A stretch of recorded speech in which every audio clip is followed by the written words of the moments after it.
Hello，大家好，又係我 Leo 啊。今日比較悠閒少少，同女朋友喺黃金商場食完嘢，飲咗杯啡。咁而家要做嘢啦，而家我哋就喺黃金海灣嗰邊介紹啲單位俾大家。係啦，今日準備咗2個好靚嘅單位。咁唔好講咁多啦，行啦我哋。好，今日同大家睇第一個單位咧，就係黃金海灣3座中層 G 室嘅單位。咁係一個間隔2房半嘅單位啦。咁佢門口呢個位置做咗一個雙門嘅鞋櫃㗎啦。咁佢有半間儲物室就係呢個位置啦。係啦，除咗做儲物用途之外啦，咁其實將來大家如果請工人姐姐嘅時候，可以剝咗道門去，係啦，做一個透門，入面擺張細嘅單人床，因為上面會有個冷氣機嘅，係啦，咁工人姐姐就可以瞓喺入面啦。咁我哋望埋入面啦，呢度就係一個 L 型嘅廚房啦。咁啊廚櫃做好晒俾大家㗎啦。咁啦，呢度係少有嘅明火煮食嚟嘅，咁蒸焗爐啊、雪櫃、洗衣機嗰啲都齊晒㗎啦。咁我哋望嚟呢邊先，係啦，呢個就係個大廳位置啦。點解我話呢個單位係個滄海為主嘅單位呢？就成日都話千金難買向南樓。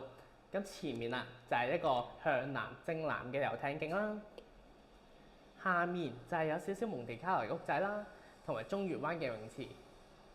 咁然之後我哋可以望埋入面啦。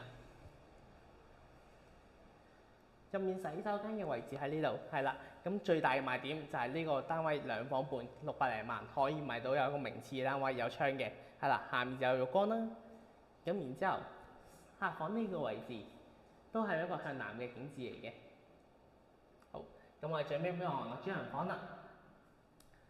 主人房佢做咗一個 L 型嘅窗啦。咁其實呢個位置係可以擺床啦已經。咁然之後啦，我哋可以望埋呢邊啦。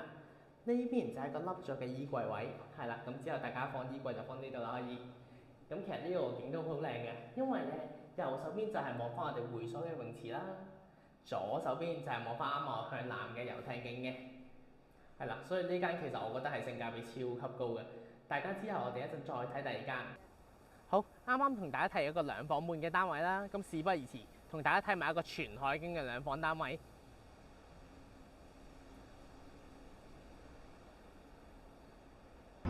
好，咁而家同大家睇一個單位啦，呢個就係黃金海灣1波座嘅Skyline Oxford，呢個就係冇排蓋嘅位置啦。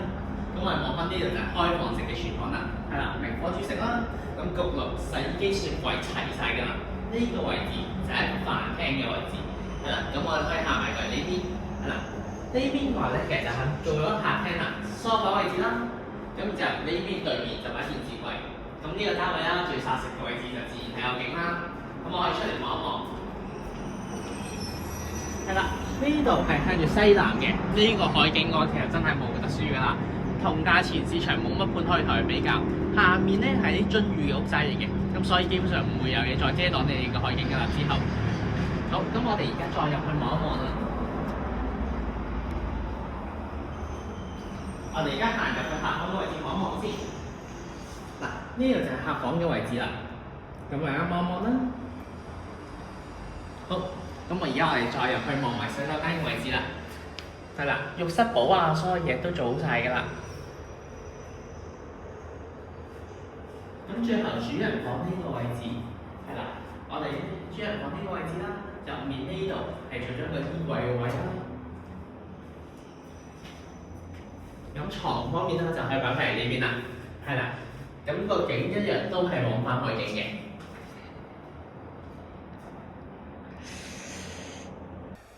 好，啱啱同大家睇完呢單位啦，咁其實黃金海灣啦嚟緊都會推出一啲細嘅單位嘅，例如啲1房啦、1房半嘅單位。係啦，如果大家有興趣想知多啲詳情嘅，可以 PM 我哋。係啦，咁我哋下次再見啦，拜拜。